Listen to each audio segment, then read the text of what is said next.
In this tutorial I'm going to just give you a brief overview of some of the main windows and features of Visual Studio 2010, those parts that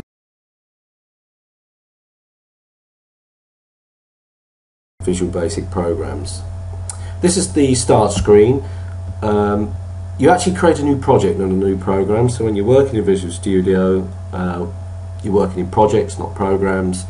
It really doesn't make a lot of difference at this stage. You can create a new project from here, the start page, or you can create it from the file menu at the top. So let's just create a new project. This second window comes up. Now Visual Studio is a tool for creating programs. It is not Visual Basic, it is not the language itself. And in fact it's a tool that can be used to create a number of different, or programs using a number of different Microsoft languages, such as C#. Let's just stick with Windows Basic for the moment. So we're going to do Visual Basic. Lots of different applications we can create with Visual Basic. We're interested at the moment in a Windows form application, so we've got that highlighted. Down the bottom, before you go any further, it's useful to name your program, or to get the terminology right, to name your project straight off. I'm just going to call it, it defaults to Windows Application 1, not very inventive. I'm going to be even less inventive for my one and just put temp, because it's just a sample program. The location, in my case, defaults to the last location I saved a project to.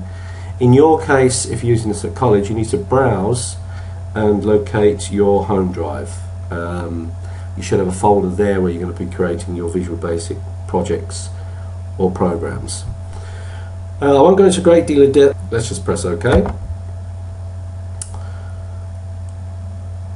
And the next screen that comes up, you may have it slightly different on yours. Let me just get rid of that so it may look like as you find it.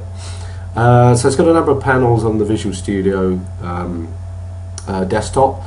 You've got the form, which is going to be the form that you add objects to and that you're going to design. So this is going to be, if you like, the user interface to your program. On the right hand side we've got this thing called Solution Explorer. Just think of that as the moment a bit like Windows Explorer. This is the folder that going to hold your program code, and these are the files that Visual Studio has already created. Even though we haven't done anything, it's already created some programming files for us. We'll have a look at this area in a moment. What I want to bring up though is you've got the form, and on the form we want to put on some what's called controls. These controls are held in a toolbox. If I click on this toolbox and I want it to stay on screen, then I'll just click this little pin button. So instead of auto hide, it's showing. So this is a toolbox. We've got the form, and over here we've got the Solution Explorer. This window, this panel down on the right called Properties, is anything that's actually on your, if you like, the design space that you've got here. So for example, I've got the form. If I click on it, a form and anything I put on the form has got properties. Properties are things like, what's the colour of whatever I've clicked on here? So for example, I've got form. I've got a default name called Form1. Now I never typed that in, so Visual Studio has created that as a default. I can actually change that and give it a more sensible name. So obviously for your programs, you give it the name of the form should be something that represents the program. I'm just doing a practice one, so I'm just going to call it my form. And you can see that the form now takes on that name. I've changed the text property over here. I've changed the text property of the form. Let's see a couple other things. So the toolbox, loads of different tools on here. Certainly in the units we're going to be covering, we're probably going to learn less than about 5% of those, but we're going to use the ones that are going to be most useful, certainly for the programs we want to create. For example, let's bring on a control. So these are called controls. I'm bringing on a control called a label. As the name suggests, it is simply a label, a piece of text that labels part of the form or provides information to the user on a part of a form. So the label's a control. It's now on my form. You can see that it's called label 1, which once again is the default name that Visual Studio has given it.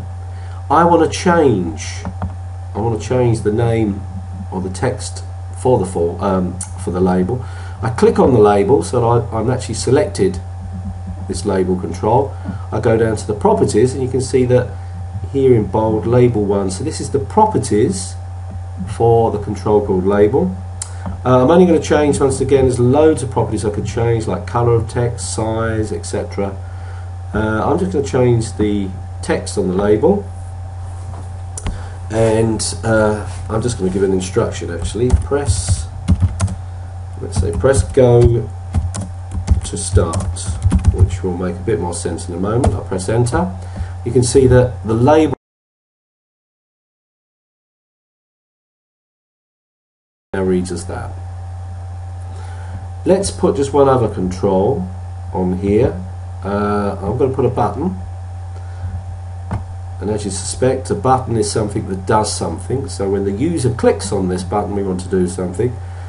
It's a control, so because it's a control, it's going to have properties. So if we go down onto the right hand corner here, we can see that we've got button 1 is showing.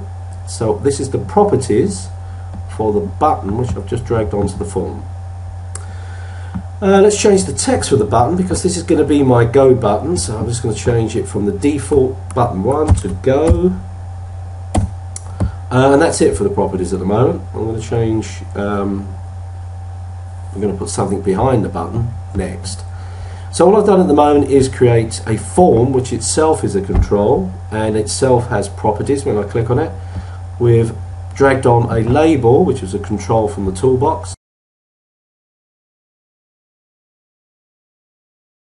And I've changed the text property for the label. Finally, we put on a button, which is another control, and all I've done is change the text for that to go. At the moment, our program doesn't do anything, because all we've done is create a form with a label and a button. We haven't given it any program instructions. We haven't put any Visual Basic code in. A lot of Visual Basic code's been created in the background, but not by us. Let's just do a very simple example. We'll cover it in more detail in later tutorials, but let's put some Visual Basic code. Let's make the program do something. The way to do it is I'm going to double click on the button on the form, and this window comes up, and the window is basically where my cursor is flashing here. This is where I'm put some Visual Basic code. This is where I put the instructions into the program to make it do something. And all I'm going to do is change the text for the label I've got on there. So I'm going to start typing. I know the label began with LAB, and I get a little prompt comes up, and I know it was label 1. So the name for my label is label 1, that was what's on there. And I know, and this will be covered, I'm going to do this a bit fast at the moment, it'll be covered in later tutorials. I know that there's a property of the label which is called text. Now that was the property I changed on the other screen. Here I'm changing it using program code.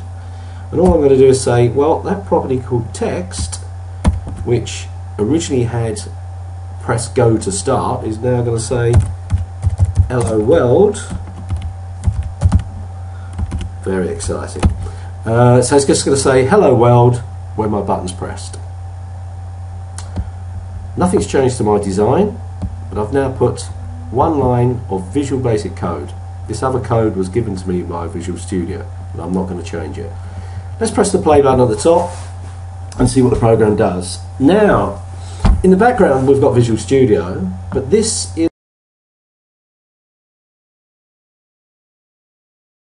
actually a Windows form. This is our program, and it is a program that's running, and I can minimize it like any other particular form. I can click on it to bring it back. I could actually close it, but at the moment I'm just going to run it. So it's sitting there for the user. It says press go to start. Ooh, let's press go. Oh, how exciting.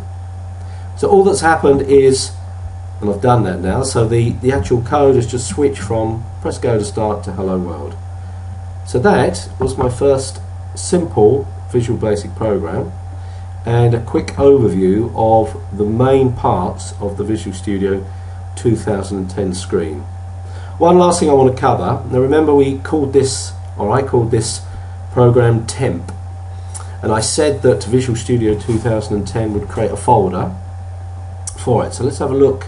This was the default location I put it into, and as you can see, and I'm running this on the 12th of the 10th, you can see that it's created a folder called temp, and if I double click on that, can be a bit confusing because there's another folder called temp within it. So we've got the main folder called temp, and then within it there's another one. It's confusing, just ignore it. It basically means we can have more than one project within a solution, but for the programs that you'll be writing in this unit, the two folders are going to be the same.